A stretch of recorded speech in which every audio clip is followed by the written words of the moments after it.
આજના 77મા પ્રજાસત્તાક દિવસની ઉપલેટા બાવલા ચોક હાઈસ્કૂલ ખાતે ઉપલેટા નગરપાલિકાની ટીમ અને સમગ્ર ઉપલેટાના નગરપાલિકાની ટીમ અને સમગ્ર ઉપલેટાના ગ્રામજનોની હાજરીમાં ભવ્ય રીતે ઉજવણી કરવામાં આવી।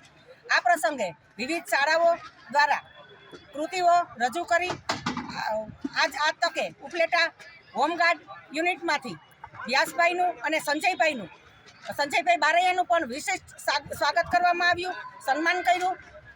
વિવિધ વિદ્યાર્થીઓનું પણ સન્માન કરેલું હતું અને આ તકે ઉપલેટા 1950થી અત્યાર સુધીના પૂર્વ પ્રમુખ નગરપાલિકાના તેને યાદ કરી અને તેને પણ આજે સન્માન અમે નગરપાલિકાની ટીમ અને સંગઠનની ટીમ આખી ઉપલેટાના આગેવાન દ્વારા એનું સન્માન કરવામાં આવ્યું। આ તકે ભરતભાઈ રાનપરિયા પત્રકાર તેનું પણ સન્માન કરવામાં આવ્યું। આજના દિવસે પ્રજાસત્તાક દિવસને ખૂબ ભવ્યથી ભવ્ય ઉજવણી કરવામાં આવી। બધા જ આગેવાનો હતા, 18 વર્ણનું બધા જ વર્ણના બધા આગેવાનો હતા અને ખૂબ જ ભવ્યથી ભવ્ય આજનો દિવસ ઉજવવામાં આવ્યો। જય ભારત।